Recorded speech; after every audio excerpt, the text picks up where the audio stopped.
Hi, my name is Aiden Heibein. Welcome to the Contractor Elite Podcast. In this episode, we are sitting down with Jonathan Heibein, who is the District Sales Manager for Ontario, Quebec, and Atlantic Canada. It's a phenomenal episode. We get into all kinds of great stuff about what does it mean to come from outside of the industry and be successful, even if you don't have a really amazing or long history of understanding the product, the industry, the customers, you name it.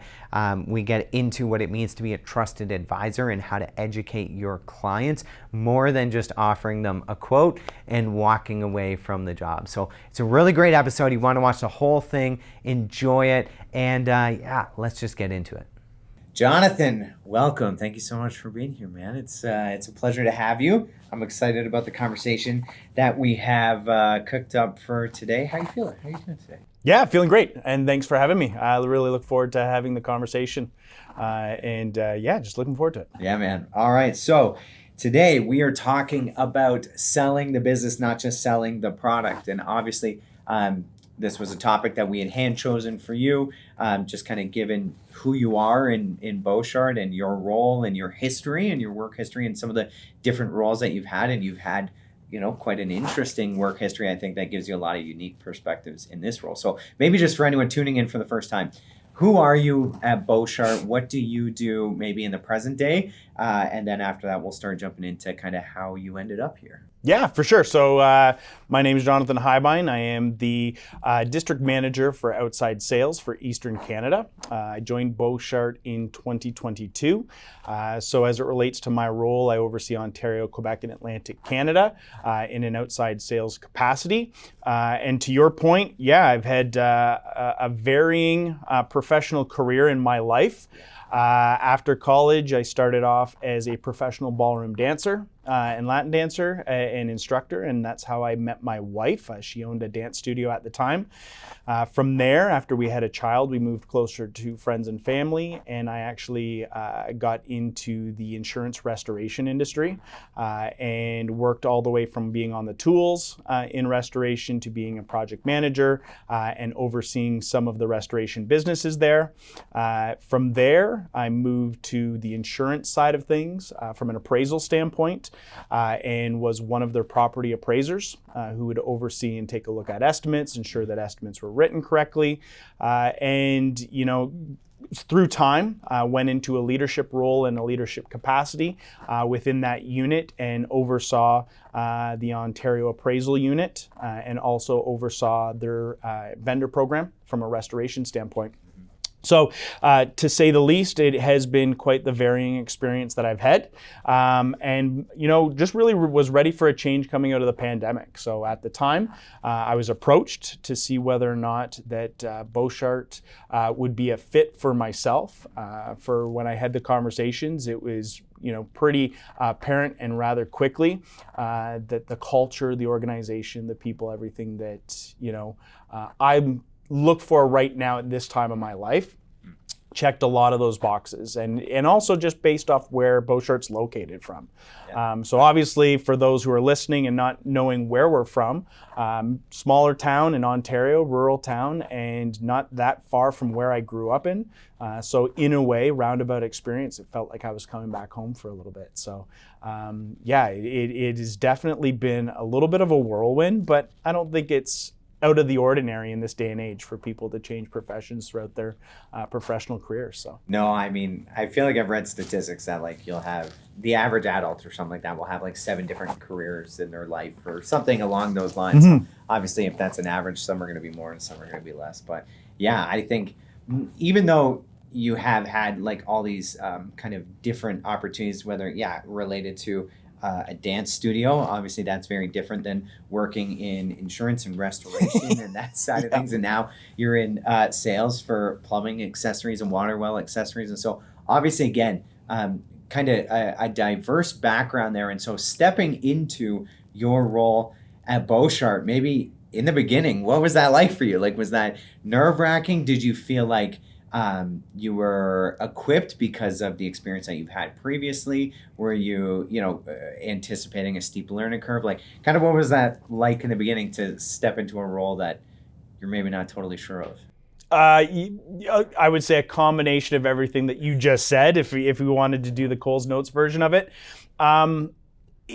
Where there was probably some anxiety is definitely the industry and product knowledge and those types of things. And of course, there's the sense of potential imposter syndrome when you come into a role. However, with that said, one of the things in terms of the initial conversations when I came into this industry and I joined Boshart, and really understanding the role and the dynamic of where my main accountabilities were, was really working with people and having conversations with people. And, if you were to ask Jonathan of 10, 15 years ago, maybe people at the office don't realize this, but I'm sort of a closet introvert.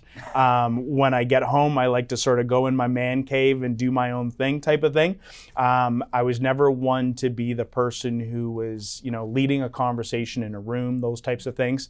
But throughout my career development, whether that's through my personal life and some of the things that I did within my personal life, and then throughout my professional life, it really built me up into a rapport of talking to people, engaging in conversations, really getting to try to understand people's stories and know a little bit more about them.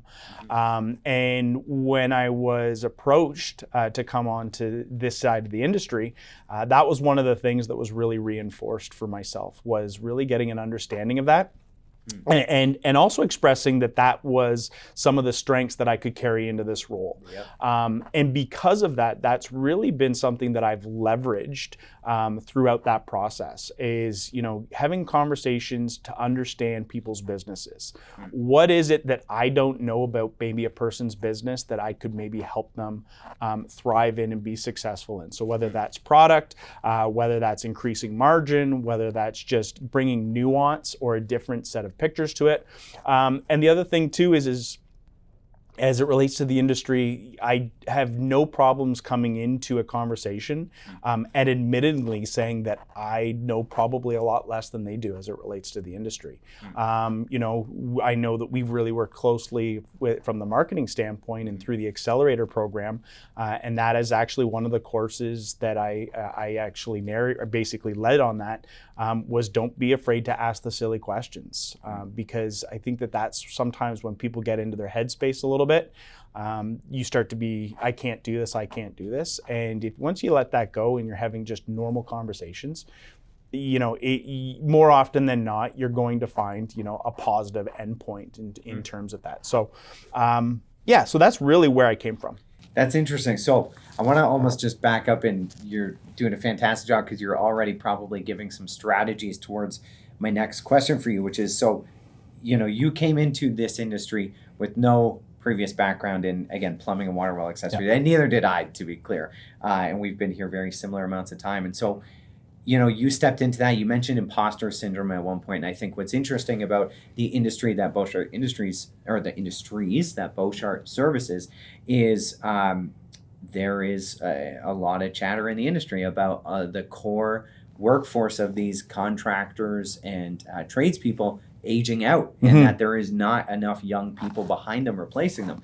And so, on the one hand, that means that there's just tons of opportunity there for the young people that are getting into the industry. But on the other hand, I can imagine that if you're a young person stepping into this and you're working alongside people that have been in this industry their whole lives, we talked about 7 different careers before. Some contractors have never done that. They've worked 1 or 2 careers, and that's been their entire career, their life's work, right?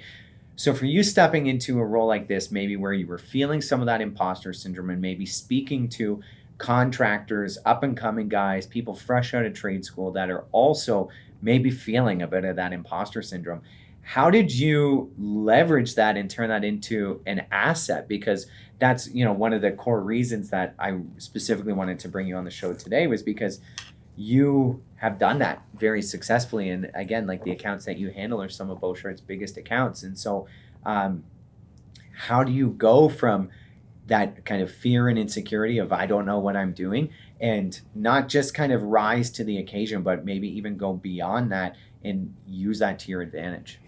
Yeah, that's a good question, because I think it's definitely going to be relevant advice depending on where a person is sometimes in their lifespan, whether it's like the professional life, based off age and experience. Again, for myself, it was just run with it.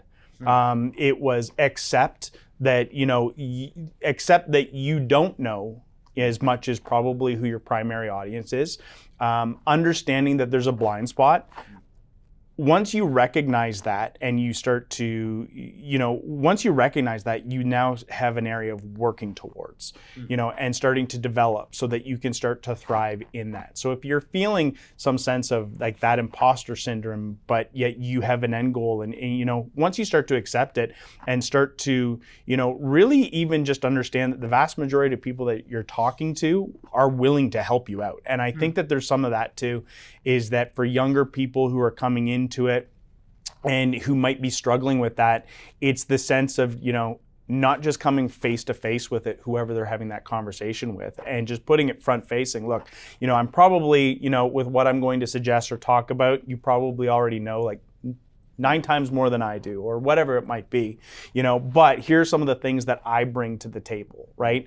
And that's, for myself, how I would start in a lot of my conversations is that look, if I get into the topic of product, and for a good chunk of what it is that we do here at Boshart and what we sell, I'm talking to, contractors or some of our customer accounts who have been dealing with these products and like kind products and categories for 20, 30, 40 years. So for me to be able to tell them, some nuance to it that they haven't heard in the last 30 or 40 years, it's probably, I wouldn't say fall on deaf ears, but it's not like I'm telling them anything new. But if I can bring to them something from my experience from a business standpoint, and that's really, as I mentioned, where I like to gravitate towards is, understanding what's happening in their market, understanding their business. Bringing experience to other conversations without divulging or betraying any confidential trust, but to be able to share what I'm seeing in the market and what I've read about or listened about. I think that this is where people start to really then gravitate. And then, of course, through real conversations, is you start to build that trust and that rapport level. So whether you're the end user, and by end user I mean a contractor, right? There's something about building a trust level with the person that you're working for, right? And being able to, and in building that trust level and selling yourself is a lot different than somebody who tries to sell themselves right away without any trust level being carried through, because in some cases, more often than not, it's set up for failure. For the first time, things actually start to hit a little bit rocky.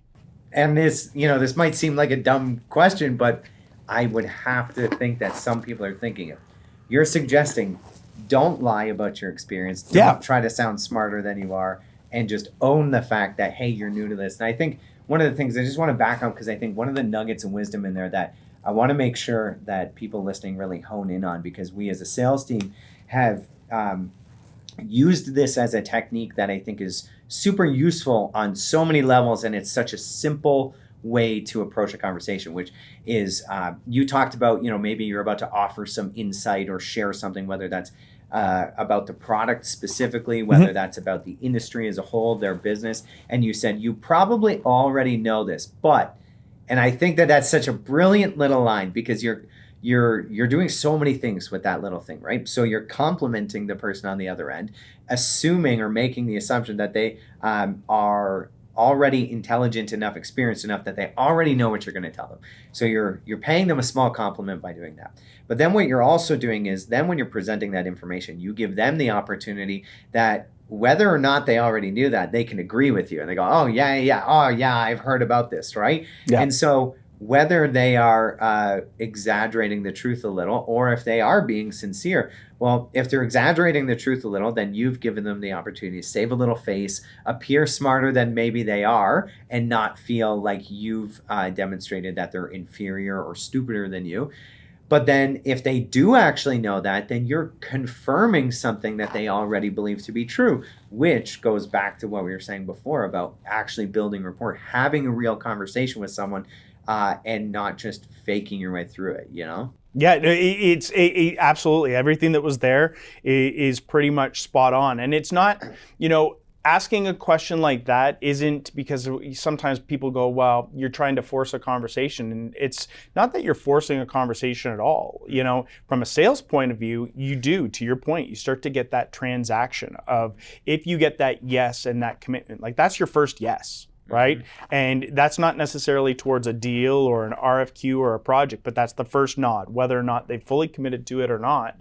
But to your point, they might not have thought about that, although they're saying yes. And now there's this little planted seed in the back of their head going, maybe I should be thinking about that. Maybe my line of sight isn't where it needs to be, and carrying out that conversation. Or again, and you noted it, Aiden, was like the affirmation of like, oh yeah, no, totally. What that does for me is supports and affirms, so that if I'm going in with an agenda from a conversation standpoint, that I can, start to go down the lane in the road, whether that's a planned conversation that we were having on a specific thing, or if I'm meeting somebody for the very first time. And that's, that's not even necessarily just on the professional side. That's in terms of carrying out a personal conversation with somebody as well. Yep, and I think it's cool, again, in that technique of, you probably already know this, but I think, again, whether you're offering something that they didn't know or that they do know, to me, probably no matter what, it's a step towards being a trusted advisor, right? And this is something that we've talked about, again, a lot, just you and I, when we've been shooting the breeze about sales and business and all these things, and then certainly as a corporate sales team here at Boshart, and doing anything that you can to move the relationship in that direction. Like you said, getting that first nod, that first bit of affirmation, that first yes. I think you were reading Always Be Closing recently, right?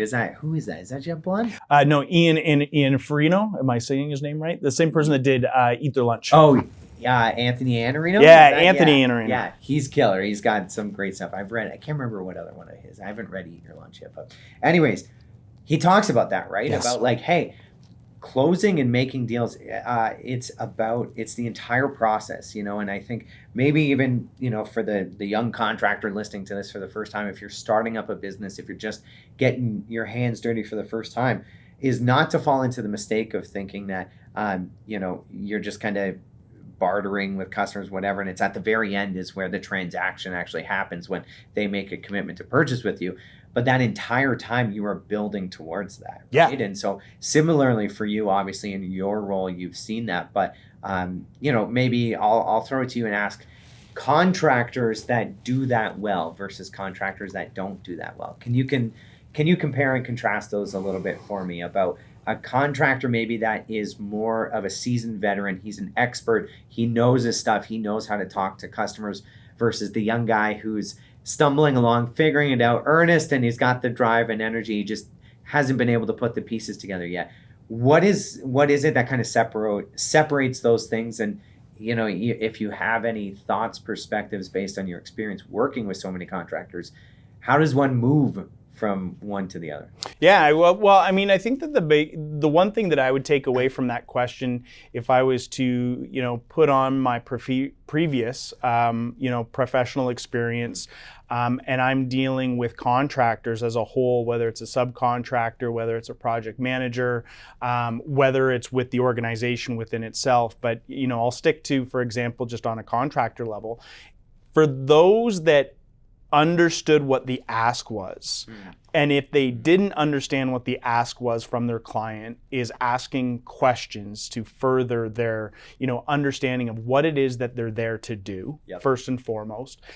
Secondly is, once they feel confident of what there is, and they've asked all the questions relevant, or maybe they didn't have to, it's being able to provide that color and context. Like I would always say, to anybody in my restoration experience as well, and where I felt that I excelled, it's paint the brightest picture, right? Just don't paint with black and whites. You want to be able to give color and context to your customer as to why I'm doing this, as to why I feel this needs to be done. And if not, this is what's going to potentially happen. Or if I'm being questioned on pricing, or if I was the one, when I was on the other side of it from an appraisal standpoint, asking about things in terms of how they're being quoted and priced out, more often than not, it was the contractors or individuals who would be able to give me, an in-depth response as to why and the justification behind it, where it really does start to support that from an experience. And I think that this is,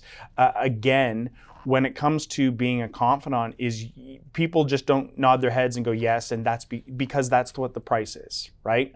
No, it's really truly understanding or being able to relate to previous conversations that we've had. Hey, listen, when we walk through this project, right, here's some of the things that I asked, and here's what you told me, and here's why, right? I think that sometimes even flipping the script and flipping things on their head, and by that what I mean is there'd be some times, if I was on that contracting side as a project manager, if I didn't get the job, right, I may say to a client, I can understand that you didn't go with my services because I wasn't, I didn't use the word the cheapest, but I wasn't the one who was maybe most economical. However, if you could do this for me, I'd like you to ask them the following questions.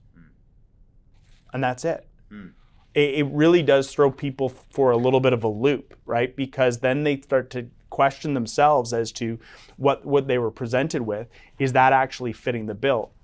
And that's not to throw anybody under the bus, but more often than not, that's what you started to see was the most economical one. But by the time the job was done, they were no longer the more economical. In fact, they might have actually been the highest quoted initially. You hear it all the time when it comes to cabinetry, for example, or any finishing product. But that's sort of where I would say, based off not just my experience, but also my expectations of being a homeowner. Right? If I'm bringing people into my projects that I'm working on, right? I want the people who are coming to me where it's not just smoke and mirrors and painting me a whole bunch of pictures of, oh, we'll do this, we'll do that, we'll do this. It's really understanding where I'm at, providing me with suggestions and insight, coming with us, there's a sense of confidence. And with that confidence, as I mentioned before, it starts to build the trust level. Right? And, I've seen it in cases where people still reach out to me, in terms of, hey, I've come across with this. Is there any questions that I should ask? And I've been out of the industry for quite some time now, but this is missing, this is missing, this is missing. And if I relate that to where I'm at now currently, that's really where I start to gravitate to is trying to, again, understand the business, the potential challenges that, my accounts might be facing, bringing into light some of the things that I've gained through experience and what I've seen out in the market, and really building that rapport. There's nothing that pleases me more than if I get a phone call, out of the blue from one of our accounts, hey, I'm thinking about doing this, what are your thoughts? Like the question of asking me, what are your thoughts? It really does, it's sort of like the feather in the cap moment behind the scenes, because I appreciate that. And I think we all have those people who are their confidants a little bit, or mentors in a way, and that consultants, in another word, trusted advisor, you got it. And that to me is, when you see that, then not only can you you're building a rapport to grow with one another, or grow a business, and even if it's a single transaction, right? It's through that type of experience that I could almost say with certainty that person's going to be recommended, to their peers. Hey, I know this person who did an amazing job for us, and here's why. And it might not even necessarily be the job itself. It was how they were treated, how they were handled. You weren't just a transaction where it's, one and done, see you later, and collect the check and away you go. But throughout the entirety of the process, and that person's then relied on. So whether it's an individual contractor where you're a company of one, or an organization, I think that's sort of where I would see it at. Well, and again, that all brings us full circle to being that trusted advisor, right? Yeah. And I think, again, the benefit of speaking to, if you don't know what you're talking about, being honest about that, and then, leveraging every bit of experience that you can into offering advice, insight, perspective to whoever it is that you're talking to about what they should be doing, right? And so even going back to that, right? Like sometimes inexperience can be a very valuable perspective because you're willing to ask, especially if you are, I should say, willing to ask kind of quote unquote stupid questions, because sometimes you can be so ingrained in an industry, a project, a client, a business, whatever, that you do forget to look at it from that lens, right? And so one of the things that, like, I feel like I'm hearing you saying is under a trusted advisor does not automatically assume that the customer knows exactly what it is they actually need, right? And so, I often compare this to a doctor. Well, if someone goes to visit a doctor, they can make a suggestion about what they think is wrong with them, if they think it's this or that, but the symptom is not necessarily the sickness, right? And so Yeah. being a trusted advisor, what the benefit is over time and over years and over jobs and so on and so forth, is that you have that much more of like a rich history to draw on when you're meeting with people and you're making recommendations about what they should do next. Yeah. Right? So based on that, I guess, what, I guess, are there any other things that you see that contractors do that would make them more trustworthy and like, something that would help set them further apart as a trusted advisor?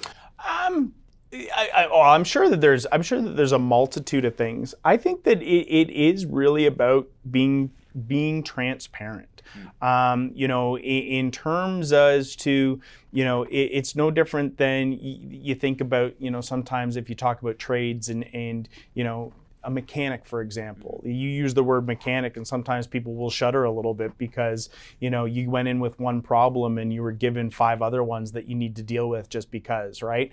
And I'm painting with a very broad stroke because, of course, there's absolute amazing mechanics. But I think the biggest challenge there, and it seems like there's people that are trying to figure out what to do to soften that type of stigma, is that, hey, come with us and we're going to walk you through it, right? And I think from a contractor's perspective, like that's one of the things I say that goes to that painting the brightest picture, is that listening, not hearing what the customer wants, but listening to what the customer wants, asking good questions if you need to have follow-up questions, and then, through suggesting what may need to happen as a result, right? If you're a plumber and you're going into a century-old home where there's been minimal work that's been done, chances are there's probably going to be some other things that fail throughout the process. And rather than there being this stigma of things increasing, right, is walking somebody through, and educating them, right? And it's not meant to come across as, oh, well, it's an upsell here, it's an upsell there. If the person trusts you based off how you're walking through them and handling, upsells can sometimes be used as a dirty word, but when you're actually walking them through, then there's the softening of that expectation, right? Or better yet, is, depending on the products that a homeowner wants to use, maybe there is benefit to using more premium products. And we come across this quite a bit as it relates to, we're big into stainless steel and some of our stainless steel categories. And one of the reasons is, and we recognize it's a premium product that may best be suited in certain scenarios where if only price points being looked at, then chances are that it's going to be met with a negative result down the road. Mm-hmm. All of this is super interesting too, again, as we talk more about being a trusted advisor and really think about maybe, for lack of a better term, like giving away that knowledge and experience we have to someone who has not committed the job or money to us yet, right? And so maybe not exclusively to contracting or explicitly to contracting, but in general, I know that there is kind of this stigma for service professionals to be concerned about giving too much great advice to their customers too early, that they might take that and run with that and go to a competitor and just execute on your idea. So for you, for contractors listening, do you have a response to that? Do you think, should we be more guarded about our knowledge and our experience before we've kind of had a commitment of any kind? Or do you see that as the path to building really great rapport with a client and taking it to the next level, right? Because again, even as you're talking about upsell opportunities and things, clients can view that as you just trying to squeeze them for more money, or they can view it as you are an expert who knows what you're talking about and you're trying to provide them genuine help, even if they are not fully thinking through what their issues are and what they need to do. So anywho, when it comes to then giving away your knowledge, is that something that contractors need to be nervous about doing? No. It's because I think that I think that through time, again, in experience, you're going to be right more often than not in terms of who you're dealing with. And of course, there's those things that you can reflect back on and say, oh, I should have, could have. But at the same time, I think that through that, you're not changing your character, right? If I have to play a part and do certain things in certain ways throughout. Now, don't get me wrong, again, as I mentioned, is that, through experience. So if you feel that you're new in this business and wanting to get business, then I would say try to be as open as you can. You're going to be successful more often than you're not. Through experience and if you feel that that's actually something that you're dwelling on, I guess that's to me is going, judging who it is that your potential client is, right? Again, is this a homeowner? Is this a business? Is this, because just like any industry, people talk, right? And people can create a little bit of a history into it. But I find for myself personally, I have no problems, sharing insights to, with where I'm at. Because here's the thing is that, as I've mentioned before, if I'm not getting the work, I still want to ensure that the end user that I was working with is best equipped for success, right? And if I feel, right, and I've had instances in the past where I've asked to do like a comparative analysis type of thing, and of course that sometimes can be when a homeowner gets uneasy, and rightfully so. But even for some of my friends that I've who have been doing projects and they're in the middle of it and asking me for my opinion, and it's and you take a look, you can start to even support and say, well, here's why this person justifies this based if you take a look at what this is, right? And maybe here are some follow-up questions to ask. And I get where you're coming from. I mean, there's always going to be that sense of, do I divulge this? But the thing is, we're not rocket scientists that are, divulging, trade secrets. I think it's about the expertise level of why you take pride in your work and what it is that you're doing to try to build that business. And sometimes people will remember that, right? They might not use you on that job, okay, but, by equipping somebody for success to go elsewhere, right?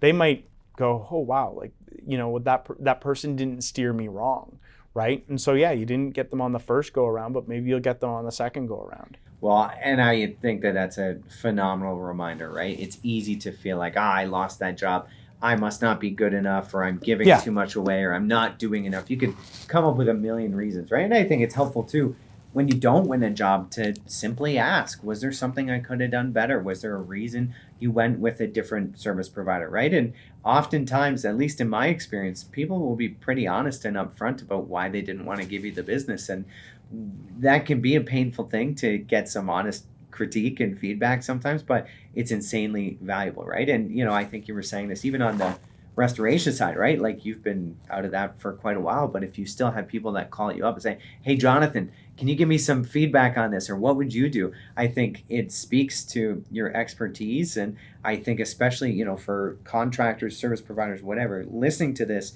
trying to, get their business up and going and just dealing with clients day in and out. You might not get that business today. And, the longer you're in the industry, that probably bothers you less and less because you understand that you'll eventually get clients somewhere along the line.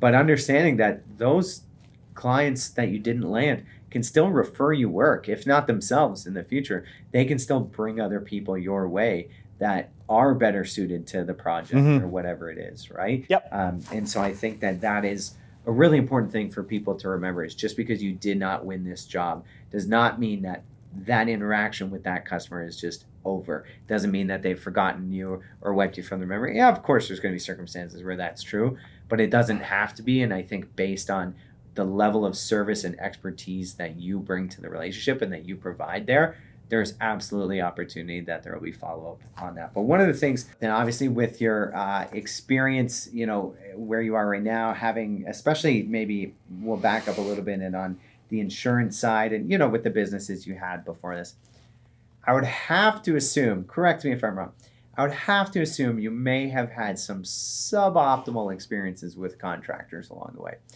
If that were true, I guess my question to you, whether that's working on the insurance side, whether that's working as an appraiser, whether that's just you as a homeowner, are there patterns that you see? Are there things that contractors are doing that are hurting their business? And maybe, especially if there are easy opportunities to improve and to pick up and to make some corrective action on those things.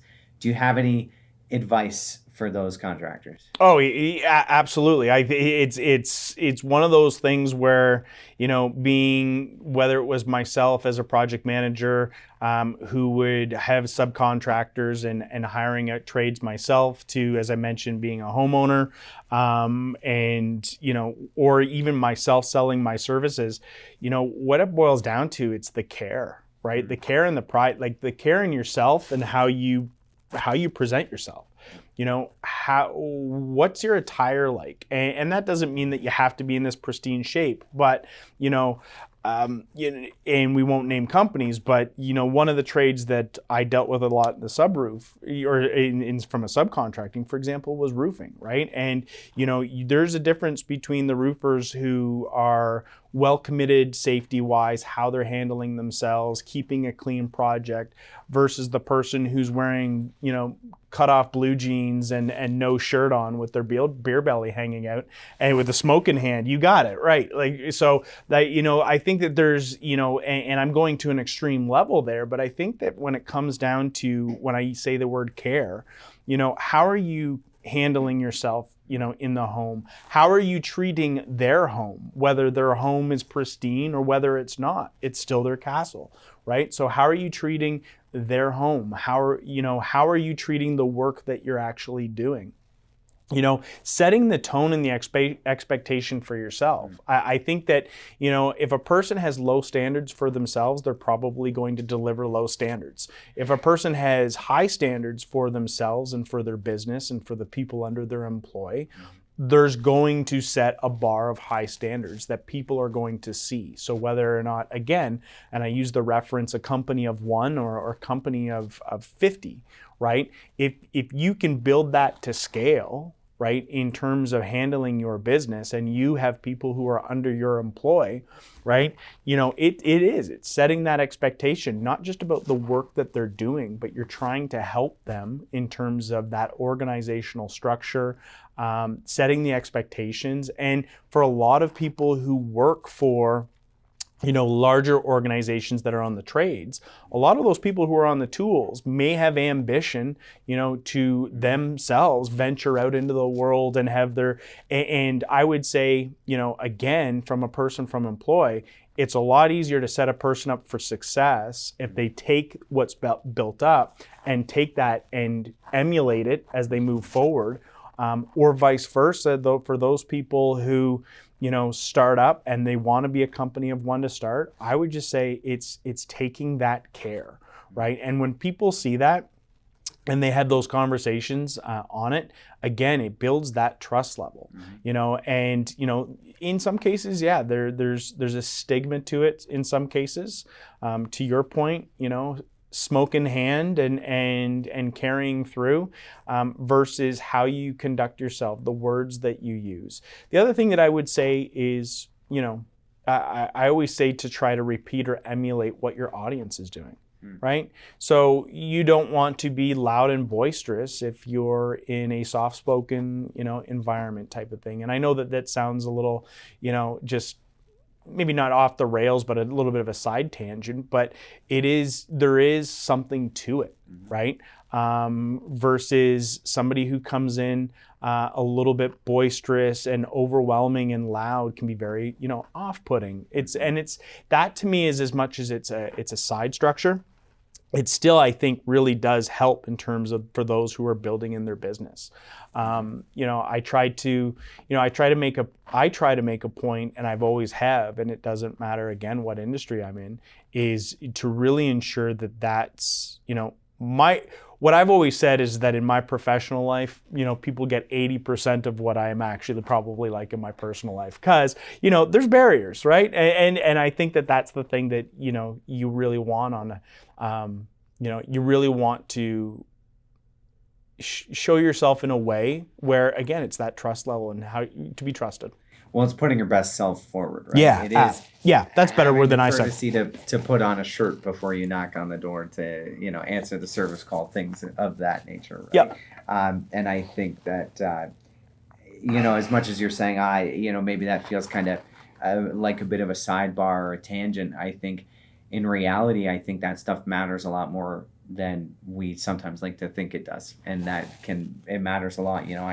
I've gotten into many conversations with friends of mine about, even just things like the clothes you wear and what does it convey about the environment you're in and how you relate to it, right? And so even down to the details like that, I think a big message can be sent there, depending on what the message is that you want to send in the first place. But obviously, from a service perspective, I think that's a phenomenal answer. On the selling side, so you obviously work in sales. Yeah. On in your previous work history, anyways, you've also dealt with sales, whether you're on the receiving end or you're seeking out services from someone. Are there common sales mistakes that contractors make? Easy things, whether it's simple things that they can make corrections on immediately, whether it's big things, frameworks, mindsets. I think if I can maybe even just venture one really quickly about educating the client, right? Educating your customer and not just coming in and offering a price. So I've got a guy, I need my fence replaced in my backyard. Okay. So this is a true story. So I need my fence replaced, right? It's been falling down. Not a great situation. So I had a guy that he's an acquaintance of mine, nice guy, I know him a bit, and I had him come and he looked it over, and it took a couple weeks to get him out there, and I wasn't able to be there when he was there, and then took probably another week and a half, 2 weeks after that before he sent me a quote for it, and he essentially kind of just said, here's the length of the fence, here's the price, and that was about all the context I got. And so I'm looking now, like I always have been, but I've been looking to compare that to a couple other fencing contractors to just see what am I up against, right? We didn't talk about design, we didn't talk about aesthetic, timeline, really any of that. And so I'm coming out of that first conversation like, okay, I've got a frame of reference now, but I'm still kind of lacking greater context, which again speaks to what we were talking about earlier in this conversation about painting a vivid picture, about being a trusted advisor, about giving away your knowledge, and that even if you don't win that business and they do take it and they run to a competitor, that you can stand by your work, be proud of what you do, and be glad knowing that you genuinely helped someone, right? And trusting that eventually that will probably work its way back to you. But anyways, bringing this full circle, that was one example from my personal life of a contracting opportunity there on the sales side to do a better job there. Have you seen other patterns, other things? Is there anything that really grinds your gears? Is there any message you would love to send about your experience with contractors when it comes to sales? Yeah, I think that in terms of what you said on the experience, and it's that example of hearing versus listening. Are you asking the right questions, or are you just going in there and somebody says, my fence needs to be replaced, and you look at a section of fence and you go, it's going to cost you X amount of dollars without any justification. So they're just automatically assuming all you want is like, kind, and quality, right? So that's what it is. Rather than saying, oh, interesting. So I'm assuming that you're wanting to go back with like, kind, and quality. Is there any thought of doing any updating? Are you wanting to put a gable on the top for the rest of the fence for some additional privacy? And again, I can get the hesitation because, for some people, they might think that they're trying to it's like when you go into a retail store and they're like, is there anything else I can help you with? Is there anything else, right? So there's that sense of upsell. But if you get that out of your mind and you're having that conversation with a homeowner, and it could just be as simple as, Aiden, so you brought me here for this section of fence, and I'm assuming you want like, kind, and quality, right? You're either going to say, yep, I just want you to do that, or, oh, what other options might there be? Yep. Well, this is what we could potentially do. This is where, again, I'll use my restoration hat, is for in an insurance restoration, from a point of insurance, you're putting everything back together as like, kind, and quality, right?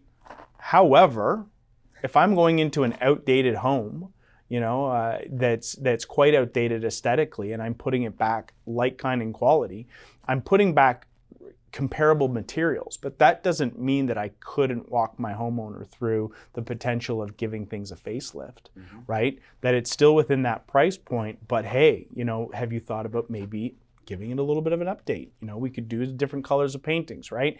And it's when you start to do that and bring a person into that their own job a little bit and asking those questions, I think that to me, from a sales strategy, is the difference of what I would expect in terms of that separates somebody from just the standard, I'm here to do a task, that's it, here's my bill, and walk out. Yep. Right? Now, granted, there are going to be certain jobs that's the transactional relationship that there is. But I think that for those who are independent business owners, who, let's face it, there could be seasons where there's not much that's going on. And as somebody who is married to an entrepreneur, you see the stress of what that can sometimes create or cause. And even more so when you have staff under your employ, right? So to have a little bit of that ambition drive mixed with personality as well, I think from a character, and as I said, care, right? I think that's really where, what impresses me with people, and you mentioned, in terms of the irks, it's the opposite of that. It's the people who really don't have that sense of care, and it's unfortunate because I think that in a lot of the cases, for some people that I've talked to, who are on the other end, who do hiring, almost everybody says, I would have been more than willing to do that, but I was never asked, or nobody even told me that was an option. I think that's really interesting because, at least it's been my experience, I've got lots of friends, acquaintances, people that I connect with that are business owners in all kinds of different industries. And for so many of them, sales is still a very icky word. Yeah. I will regularly meet people just in daily life, and they will be like, I'm not much of a salesman. And I think that's a shame because, the classic snake oil salesman, used car salesman, whatever, we equate that with sales. And obviously you as a sales professional and Boshart Industries and our sales force, sales probably means something very different to us than it does to maybe some of these smaller businesses, contractors, you name it. How does someone break out of the mindset that sales is slimy and gross and something to be avoided? And how do you embrace it as, one, a necessary part of the process, but two, something that, again, can actually be really useful, not just for the end user, but for you? Yeah, well, this is a relevant question because, again, if you were to have asked me 20 years ago, heck, even 5 years ago that I'd be in sales, I would have told you there is no way because of the stigma of that word of sales. So when I first, my first professional job, as I said at the start of the podcast, was out of college. I started as a professional ballroom Latin dance instructor. Part of your job was sales. Like, you were selling dance lessons.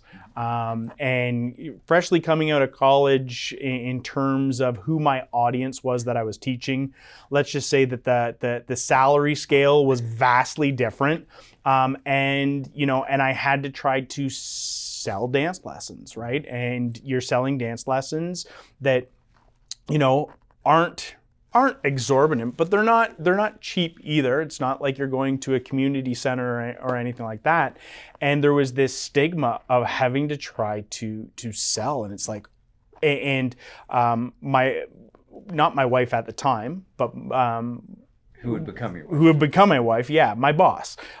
Basically it said was, what you're doing is not selling dance lessons, you're selling yourself. You're selling yourself in terms of how you give that hour's worth of an experience, how you talk to them, how you paint the picture, how you, understand their hobbies and stuff. And it's like, yeah, I get it. But, she was right. Through time, there wasn't even a question of price. It was like, oh, I'm out of dance lessons, let's buy more. Which is a good experience to have that. And I would say that, again, through time, as I've, I got onto the restoration side of things, it was selling myself. It wasn't about the price point anymore. It came about painting that picture, being articulate enough that, in the hopes that people, through my conversations and building that rapport with somebody, that it wasn't necessarily about dollars and cents per se. And when I was initially asked about the possibility of joining, here, and if there was interest, again, that stigma came up, going, I'm not a salesperson.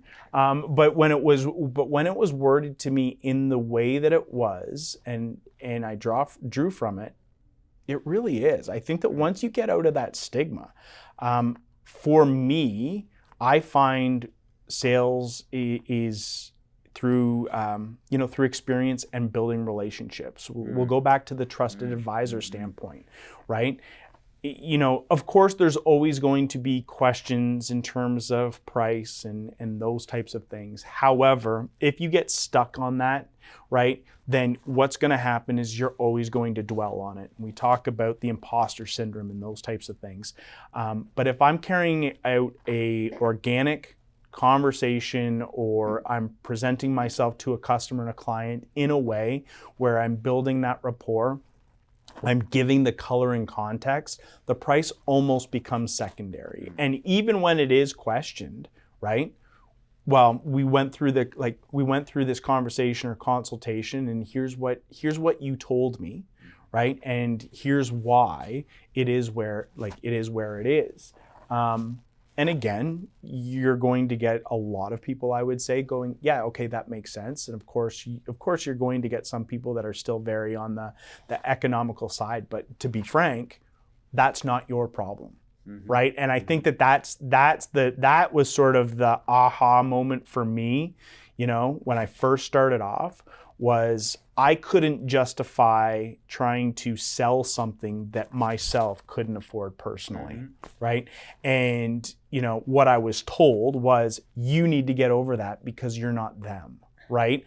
And I think that is, in a way, from a sales perspective, again, there's levels to it in terms of the numbers that you talk about, but numbers aside, it's still approached the same, whether I'm talking to somebody on a small project or whether I'm talking to somebody on a really large scale project. It's how you're handling yourself is one and the same. It's don't deviate from your character, don't deviate to what put you there in the first place. You can adapt, but those core foundations need to stay the same. I love that, because I think that it's easy, and it's easy to kind of be tricked into thinking that, in order to be a great salesperson, I just need to know the product really well. I need to know the service really well. And, I always joke that if that were true, we would have engineers as salespeople, and we don't, because sales is about so much more than just that, right? But I really like what you were saying about recognizing that what you are selling is more than just the particular product it is or the service it is at that moment, right? It's about the experience. It's about the end result. It's about what it gets you, right? It's the difference between Apple saying, oh, here, this iPod, it's an MP3 player like everyone else, or it's 1,000 songs in your pocket, right? Well, what is it that you really want? It's you want your music on the go. Well, that's the thing they're going to sell you, right? Even in the marketing department, one of our ladies had, it's winter at the time that we're filming this, lots of ice, big snowstorms, and a leaky roof. And that is a horrible place to be. I'm sure you've dealt a lot with that in the restoration Tis the season right now. Tis the season. And so when that happens, you have to figure out where is that water, that ice, that damage getting in. It's resulted in they've had to pull apart her whole kitchen. She's looking at potentially an entire kitchen remodel. Like, it gets out of hand fast. And so I imagine that the contractor, the service provider in that instance, if he's thinking very smart, he's going to recognize her motivation is not just isolated to, I want to stop this leak in my roof, which I imagine is a very important thing to her, of course. But now it's like, I want my home back. I want my life back. I want normalcy. I want my home to be this warm and inviting place. And so if he can, not go crazy, but tap into that to say, what I'm providing you by fixing your roof and restoring all the walls and insulation, all that stuff, is getting you closer to fixing this problem that is interrupting your home. Yeah. I think he taps into something that's much more valuable in terms of being able to not just only compete on price and, what's the cheapest, best discount I can give you, whatever, but he's hitting on something bigger. And if I'm not mistaken, I feel like that's what I hear you saying about some of the greatest contractors, and especially on the sales side, is when you get out of thinking that sales is only about, okay, here's this product, I need to know all the tech specs and everything like that and answer any customer objection that might come up and blah, blah, blah. And when you start seeing it as just a component of the bigger picture, that's when your mindset shifts. And again, I think that the only place that leads you to is that trusted advisor, right? As we've been talking about this whole episode of like, how do I provide this person value, whether or not they work with me today? How do I actually help them get closer?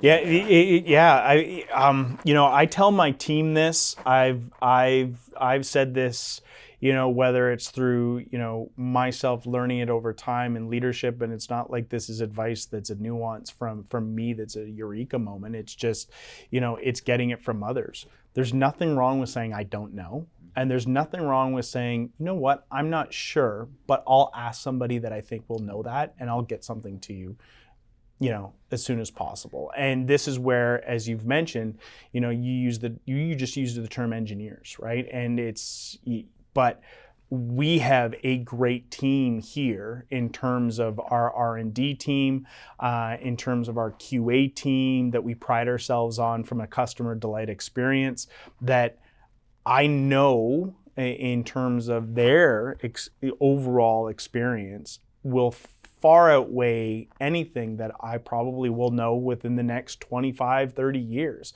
Why wouldn't I want to try to utilize that to help give a customer the best experience possible, rather than, trying to spin a ball of yarn to them that, as I said, people are going to see right through that, right?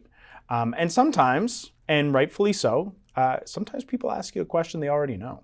Absolutely, because they want to see if you know the truth or if you're going to try to BS them and you got it. Fake your way through it, right? And I think a lot of that speaks to, there's a book called Think and Grow Rich by Napoleon Hill. I don't know if you've read it. Really good book. And one of the things that he talks about in there is not necessarily being the absolute smartest guy in the room or have the most technical knowledge, but at least having within arm's reach the people that are, right? And so I think, again, for contractors listening to this, that what you can take away from that is absolutely, it's not that you need product knowledge or sales knowledge. It's not either or, it's both and. You do need both, right? But understanding that product knowledge is only going to bring you so far. So in another life, I was a wedding photographer. And I will be the first to admit that I was not the most creative, not the most talented wedding photographer there was, purely as a photographer. But I understood business more than a lot of my peers did. And so while a lot of the other photographers that, on social media, they looked very successful, I'd have conversations with them and they did not understand business much more than I put a price on my website and someone pays me to show up. That's kind of all they got out of it. And in fairness, like I wasn't like I was, some business guru either. So fair enough. But what I recognized was my technical ability was only going to bring me so far. I had to, if I truly wanted to grow my business, I had to focus on the business side of it as well in order to get me where I wanted to go, right? And so maybe kind of on that note, and as we slowly start to wrap up here, thinking about those contractors that are looking to grow, that are trying to break out of maybe a rut they're in, or they are, again, maybe they're just getting started, maybe they've been in the industry a while and they just feel stagnant.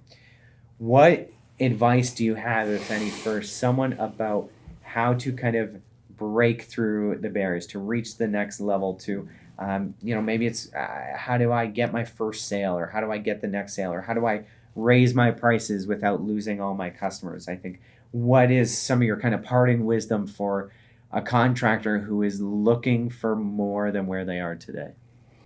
Yeah, another good question. I mean, I'm sure that there's a lot of different variables.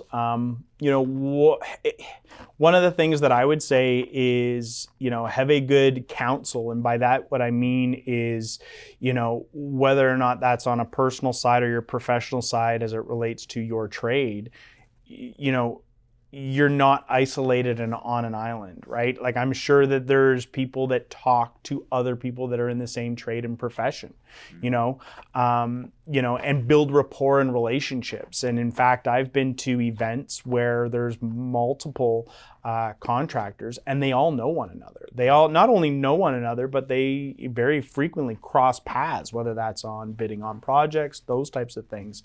But you get the sense of camaraderie. Now, of course, there's, it wouldn't be, there should be a sense of competitiveness, right? But if there's a person who's coming into the wings and struggling, it's, maybe trying to align yourself with someone or some organization that you strive to be, right? And what made them successful? Again, don't be afraid to ask the silly questions, right? This is really where, more often than not, most people are going to have no problems telling you how they got to where they got. When you're asking someone a question or asking, can you tell me how you did that? You might run across some of the people we talked about earlier that are going to be very guarded, that are not going to share their knowledge, that are just going to see you as a competitor and are going to grit their teeth at you. But chances are there are other people that are going to be very excited. And I think, again, I don't want to make generalizations or sweeping statements about the industry as a whole, but I think a lot of the old timers that are slowly aging out of the industry, those guys have a lifetime of knowledge. And I think, we experience this at Boshart. We have people that have been here 30, 35, 40, 45 years. Their whole careers essentially here.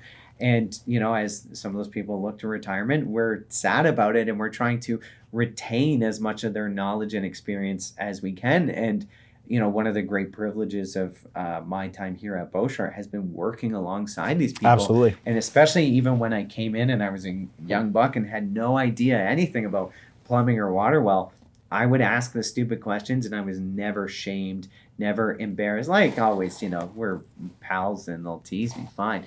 But they could see that I was honest and sincere in what I was seeking out.